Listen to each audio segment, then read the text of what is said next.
Assalamualaikum warahmatullahi wabarakatuh. Perkenalkan, nama saya Wijen.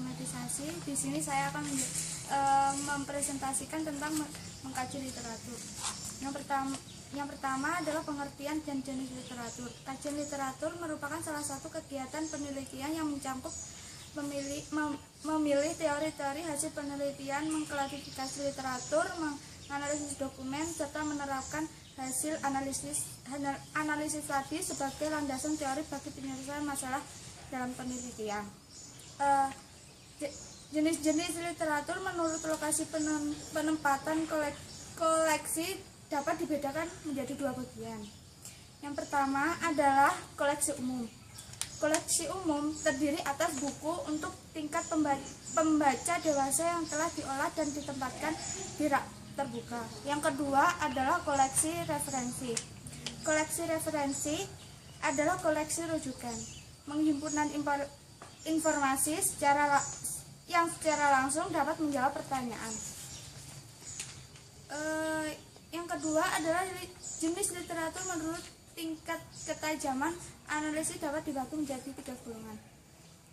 Di sini yaitu dapat disebutkan yang pertama adalah literatur primer, literatur sekunder, dan literatur tersier. Penjelasan yang kedua adalah maksud dan ruang lingkup kajian literatur.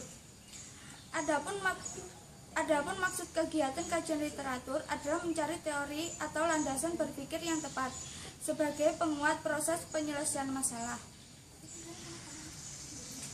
Maka teori yang dicari adalah segala sesuatu yang berhubungan dengan keterampilan membaca atau reading skill, baik berupa pendapat maupun bentuk hasil dari penelitian tersebut. Kemudian, kajian literatur bertujuan mengetahui sudah sejauh mana penelitian tentang masalah yang akan diteliti oleh si peneliti tersebut. Sesuai dengan maksud kajian literatur tersebut, ruang lingkup kegiatan kajian literatur meliputi mengidentifikasi, penjelasan, dan mengurangi secara sistematis dokumen-dokumen yang mengandung informasi-informasi yang berkaitan dengan masalah yang dibahas. Yang ketiga adalah cara mengumpulkan literatur. Sumber-sumber yang harus dipelajari untuk suatu penelitian tentulah banyak. Padahal sumber tersebut harus dibaca, diteliti, dan dibanding-bandingkan, dan akhirnya diambil untuk dipakai. Sumber literatur bisa dari majalah, koran, radio, wawancara, jurnal, ataupun hasil si peneliti tersebut. Mengingat tempat sumber literatur banyak dan sumber literaturnya pun beraneka ragam, maka seorang peneliti sebaiknya memiliki cara efisien dalam mengkoleksi literatur tersebut. Kesulitan yang sering dialami peneliti adalah membuat resume dari suatu artikel laporan atau buku yang jumlahnya banyak dan cukup panjang uraiannya. Cara berikut mungkin bisa diterapkan.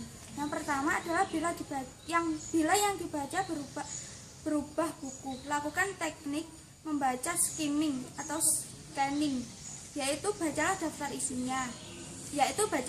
isinya terlebih dahulu. Carilah halaman-halaman yang abstrak, pilih topik yang sesuai daftar isi, lalu baca kesimpulannya. Apabila dari buku dapat artikel yang diharapkan, tentunya peneliti perlu membacanya. Yang ketiga, mengikat tidak adanya sensor dalam internet, maka kita perlu mengklarifikasi kualitas tulisan buku dan acuan yang ada di internet tersebut. Berikut adalah cara mengukur kualitas tulisan internet. Yang pertama adalah reliabilitas. Referensi yang dicari sebaiknya dipertimbangkan reliabilitasnya, khususnya dari sisi pengarang. Yang kedua adalah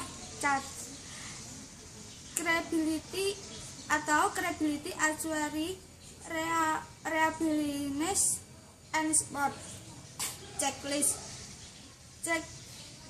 Checklist atau sekaran 2006 dapat digunakan untuk menguji kualitas informasi yang berasal dari internet dengan cara yang pertama, kredibilitas mencangkut sumber informasi yang jelas dan dapat dipertanggungjawabkan yang memungkinkan kita dapat mempercayainya. Yang kedua, akurasi meliputi tidak ketinggalan akurasi meliputi tidak ketinggalan zaman atau up to date yang bersifat aktual, detail, pasti, komprehensif, dan berorientasi pada pembaca dapat bertujuan menjadikan sumber ini bukan informasi yang sudah kadaluarsa dan dapat diberikan gambaran kebenaran secara utuh.